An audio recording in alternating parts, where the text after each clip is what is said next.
नमस्कार, आप देख रहे हैं कैपिटल टीवी का प्राइम टाइम शो। मैं हूं आपके साथ शिवानी रतूड़ी। अमेरिका के राष्ट्रपति डोनाल्ड ट्रंप ने नॉर्वे के वित्त मंत्री को फोन पर धमकी दी है। नोबेल शांति पुरस्कार न मिलने पर भारी भरकम टैरिफ लगाने की चेतावनी दी है। बताया गया कि नॉर्वे के वित्त मंत्री ओस्लो शहर में टहल रहे थे, तभी ट्रंप का कॉल आया।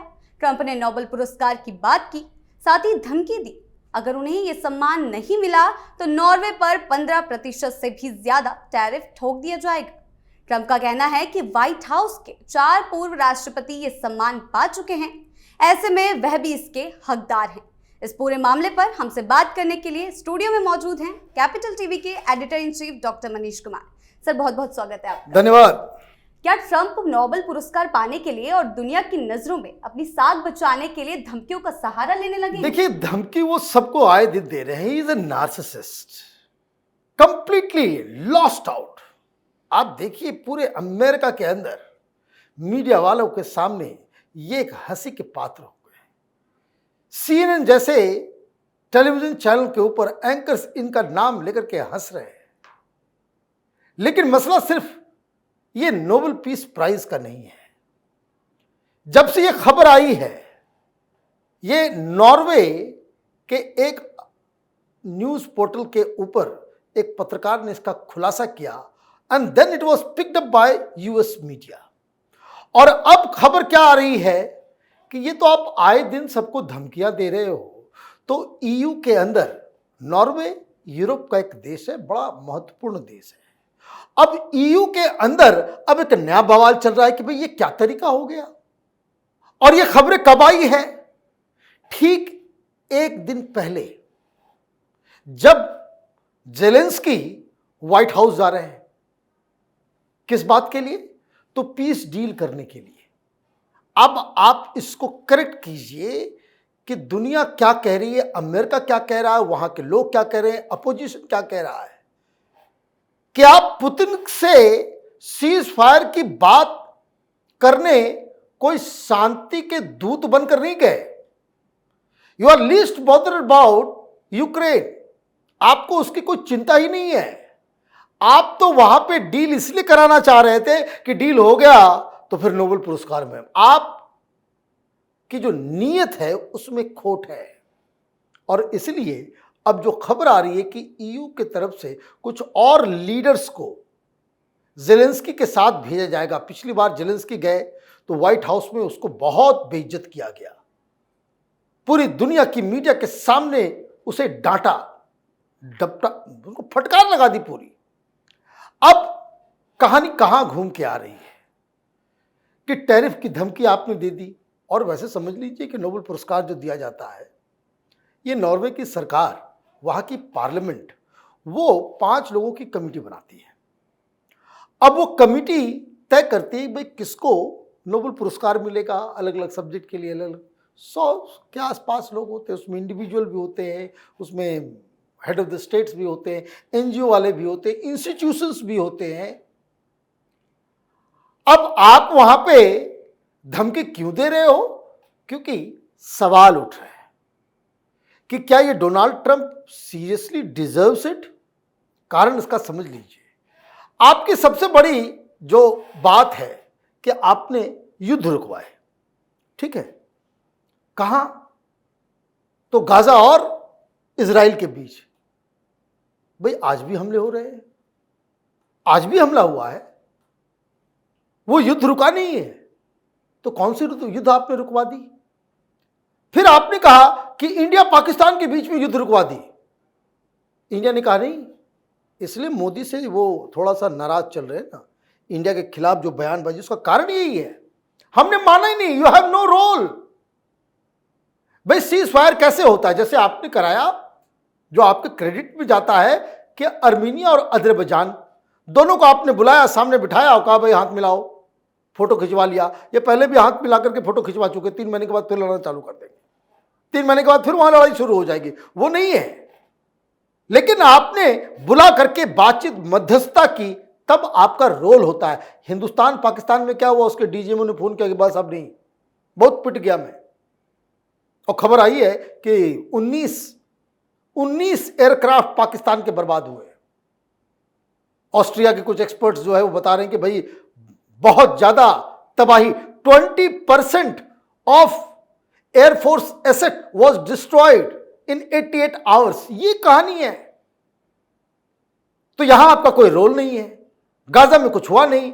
आप पुतिन से बात करके वहां यूक्रेन को एक ऐसे मोड़ पे लाकर के खड़ा करना चाह रहे हैं कि जहां 20% जमीन जो रूस ने कब्जा कर लिया है वो आप रूस को देना चाहते हैं।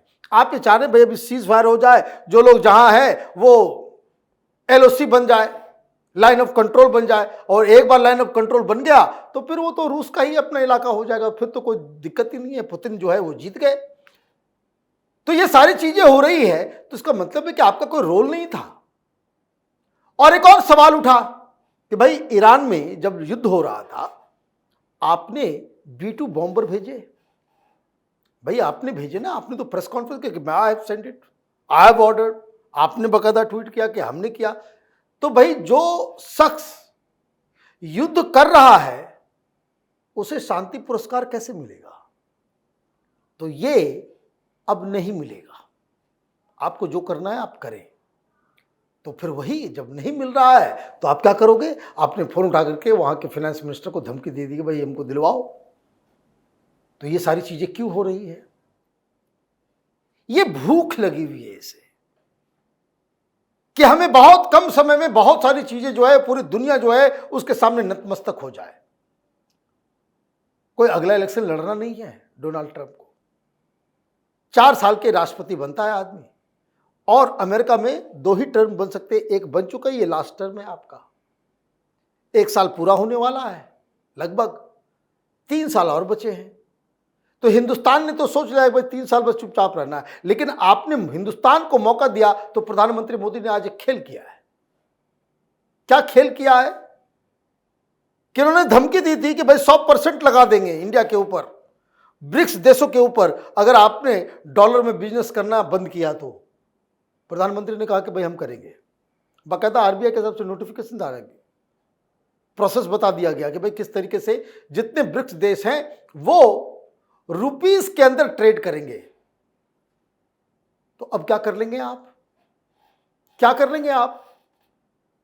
तो डोनाल्ड ट्रंप की फजीहत हर जगह हो रही है। अच्छा हाँ, एक बात और बताने में भूल गया कि ये जो नोबेल कमेटी की तरफ से इस बात पे भी ऑब्जेक्शन उठाया गया कि एक तानाशाह जो युद्ध कर रहा है उसे आपने लंच पे बुलाया, 1 महीने के बाद फिर वो जाता है और अमेरिका की धरती पे और ट्रंप प्रशासन के लोगों के सामने उसने आधी दुनिया को न्यूक्लियर बॉम्ब से उड़ाने की धमकी दी, और आपका प्रशासन कुछ नहीं कह सका।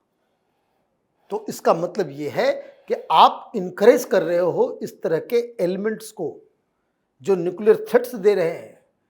तो मतलब यह है कि डोनाल्ड ट्रंप का टिकट तो कट गया।